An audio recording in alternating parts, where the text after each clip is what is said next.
आज सकाळीच राज्याला हादरवणारी बातमी समोर आली। उपमुख्यमंत्री अजित पवार यांच्या विमानाला बारामती इथं मोठा अपघात झाला आहे।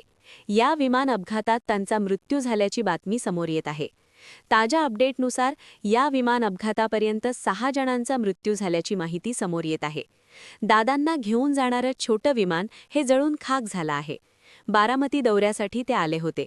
विमानतळाजवळच हे विमान कोसळलं।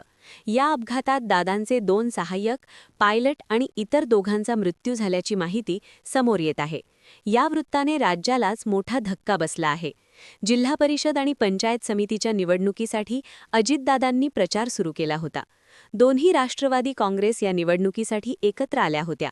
महानगरपालिका निवडणुकीचा निकाल पाहता जिल्हा परिषद आणि पंचायत समितीच्या निवडणुकीसाठी त्यांनी प्रचाराला वेग घेतला होता। हा अपघात नेमका कशामुळे झाला, तांत्रिक बाब काय, या सर्व प्रकरणाची चौकशी विमानतळ प्रशासनाने सुरू केली आहे।